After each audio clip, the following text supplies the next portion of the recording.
এটা ভিডিও বেছিকে শ্বেয়াৰ কেতিয়া হয় জানা? এই ভিডিওটো মই জানো মোৰ শ্বেয়াৰ হ'ব, কিয় জানা? শ্বেয়াৰ কেতিয়া হয় যদি ভিডিঅ'ত কিবা এটা ভাল বস্তু থাকে। আৰু আজি মই আপোনাক এনেকুৱা ধৰণৰ এটা বস্তু দেখুৱাম ফেচবুকত, যাৰ দ্বাৰা আপুনি ইনকাম কৰিব পাৰিব ফেচবুকৰ পৰা। গতিকে ভিডিঅ'টো মই জানো সকলোৱে শ্বেয়াৰ কৰিব যদি আপুনি ইনকাম কৰিব বিচাৰিছে। এতিয়া মই আপোনাক চিধাই মোৰ স্ক্ৰীনত আপোনাক মই দেখাই দিছোঁ।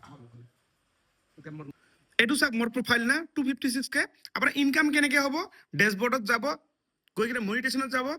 মনিটেশ্যন গৈ কিনে যদি আপুনি এই ছেটআপটো পায়, ভালকে বুজি লওক, এইটো কণ্টেণ্ট মনিটেশ্যন, কণ্টেণ্ট মনিটেশ্যন এই ছেটআপটো যদি আপুনি পায়, তেতিয়া আপুনি ফেচবুকৰ পৰা ইনকাম কৰিব পাৰিব 100%। কিয় জানা? মই পাইছো। যদি মই এইটো ভিডিঅ' আপলোড কৰোঁ, ইয়াৰ পৰা মই ইনকাম পাম। আপুনি যদি পোৱা নাই, কেনেকৈ আপুনি পাব? যদি নলেজ থাকে মোৰ এই ভিডিঅ'টো আপুনি শ্বেয়াৰ কৰি ৰাখি দিব। লগতে মোৰ এই চেনেলটো চাব, মই যিবিলাক ভিডিঅ' দি থাকোঁ ৰেগুলাৰ। লগতে আপুনি ডেইলি ভিডিঅ' পোষ্ট কৰিব 2 মিনিটৰ ওপৰত এটাকে, আৰু কমচে কম 2খন ফটো পোষ্ট কৰিব, ঠিক আছে? আৰু ভিডিঅ'টো শ্বেয়াৰ কৰি ৰাখি দিয়ক যদি আপুনি ইনকাম কৰিব বিচাৰিছে ফেচবুকৰ পৰা।